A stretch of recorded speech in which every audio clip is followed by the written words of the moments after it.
নমস্কার বন্ধুরা, অনুস লাইফস্টাইলে আপনাদের স্বাগত। আজকের রেসিপি নিয়ে স্টার্ট করলাম ব্লগ। ভিডিওর মধ্যে কোনো ভুল ত্রুটি থাকলে অবশ্যই ক্ষমা করবেন। তো বন্ধুরা, এখানে কিছু জিনিস শেষ হয়ে গেছিলো।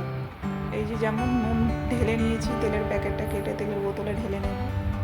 ঠিক রান্নার টাইমে হবে তখনই দেখবো এটা নেই ওইটা নেই, তখন বার করে আবার ঢালতে হয় সব কিছু। যাই হোক বন্ধুরা, সকালে টিফিনে খাওয়া হয়েছিল, কিছু বাসন বেরিয়েছে, সেগুলো গুছিয়ে নেব। তার কারণ হচ্ছে জল ঝরাতে হয়, তো স্টিলের বাসন তো আর বেশি ইউজ হয় না। আর আগে থেকে ইঁচড় কেটে রেখেছিলাম, ফ্রিজে রেখেছিলাম, বার করে নিলাম।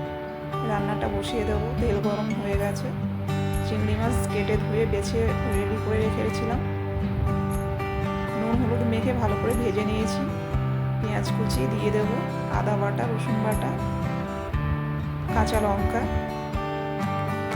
হলুদ গুঁড়ো, লঙ্কা গুঁড়ো, জিরে গুঁড়ো, স্বাদ মতো নুন দিয়ে ভালো করে কষিয়ে নেব মশলা।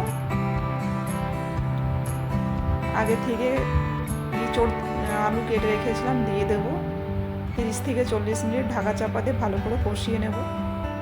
আর এদিকে যত বাসন ধুয়েছিলাম সেগুলো গুছিয়ে নেব ভালো করে। তার কারণ হচ্ছে কাঁচ আর কড়ি তো টুকটাক করে কোনো কিছু লাগলেই ভেঙে যায়, তাই ধুয়ে যে যার জায়গায় সেটা রেখে দিলাম।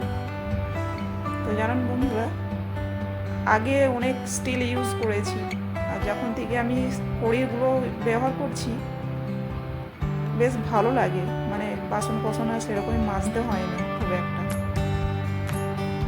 অলরেডি তরকারি হয়ে এসছে, গরম মশলা দিয়ে হালকা নাড়াচাড়া করে নামিয়ে নেব। যাই হোক বন্ধুরা,